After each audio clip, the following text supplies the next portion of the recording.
శ్రీ కల్వకుంట్ల తారక రామారావు గారు. అధ్యక్ష, ముందుగా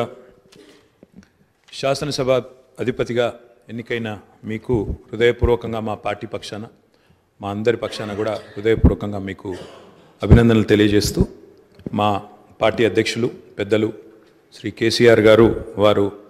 దురదృష్టవశాత్తు వారికి కొంత గాయమయ్యి హాస్పిటల్లో ఉన్నప్పటికీ ఎప్పుడైతే ఈ ప్రతిపాదన శ్రీధర్ బాబు గారి ద్వారా మరి వారికి వచ్చిందో వెంటనే ఒక క్షణం కూడా సంకోచించకుండా, రెండో ఆలోచన లేకుండా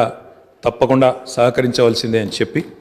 ఏకగ్రీవంగా ఎన్నిక కావడానికి వారు మాకు ఆదేశాలు ఇవ్వడం జరిగింది. దానికి అనుగుణంగానే నిన్న మీ నామినేషన్లో కూడా మేమందరం కూడా పాల్గొనడం జరిగింది. అధ్యక్ష, మీతో వ్యక్తిగతమైన అనుబంధం కూడా నాకు చాలా ఉంది. మీరు 2009 శాసనసభకు ఎన్నికైన నాడు నేను కూడా మీతో పాటు సహచర శాసనసభ్యుడిగా ఉన్నాను. ఆనాడు తెలంగాణ ఉద్యమంలో కూడా మీరు మీ వంతు పాత్ర పోషించినారు. 2012 నుంచి 14 దాకా మీరు మంత్రిగా, ముఖ్యంగా మా శాఖకు మంత్రిగా, హ్యాండ్లూమ్స్ అండ్ టెక్స్టైల్స్ డిపార్ట్మెంట్కి మంత్రిగా మీరు పనిచేసిన క్రమంలో ఆనాడు ఒక సందర్భంలో నేను మీ దగ్గరకు వచ్చి మీరు రండి, సిరిసిల్లకి మీరు రావాలి, ఎందుకంటే రాష్ట్రం మొత్తంలోనే టెక్స్టైల్ అంటే సిరిసిల్ల కాబట్టి మీరు తప్పకుండా రావాలి అంటే మీరు కొంత సంకోచం వ్యక్తం చేసినారు మొదలు. మరి ఇప్పుడు ఉద్యమం ఉధృతంగా ఉంది, నేను మంత్రిగా ఉన్నాను, ఈ సమయంలో వస్తే ఏమైనా ఇబ్బంది ఉంటుందా అంటే లేదు, మనం కలిసే పోదామని చెప్పి ఆ రోజు మీరు రావడమే కాకుండా ఆనాడు మరి బ్రహ్మాండంగా మీరు వచ్చి అక్కడ కార్మికుల సమస్యలు విని తర్వాత చాలా సమస్యల పరిష్కారానికి మీ స్థాయిలో మీరు కృషి చేసినందుకు కూడా మీకు మనస్ఫూర్తిగా ఈరోజు మళ్ళొకసారి అభినందనలు, ధన్యవాదాలు కూడా తెలియజేస్తూ,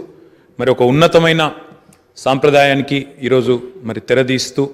ఇతర పెద్దలు గౌరవనీయులు తెలంగాణ రాష్ట్రం ఏర్పడ్డ తర్వాత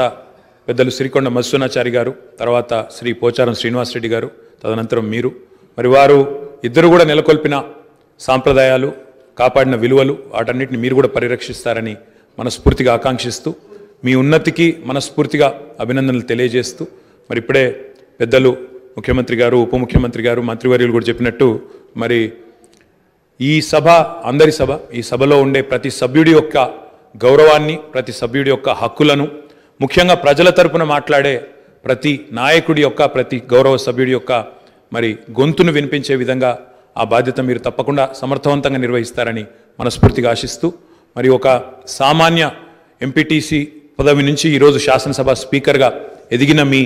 జీవితం ఏదైతే ఉందో, రాజకీయ ప్రస్థానం ఏదైతే ఉందో, ఇది చాలామందికి తప్పకుండా స్ఫూర్తిదాయకంగా ఉంటుందని చెప్పి మనసారా ఆకాంక్షిస్తూ, మీ బాధ్యతలో మీరు 100% విజయవంతం సాధించాలని మా పార్టీ తరఫున కూడా కోరుకుంటూ మళ్ళొకసారి మీకు అభినందనలు అధ్యక్ష. Thank you.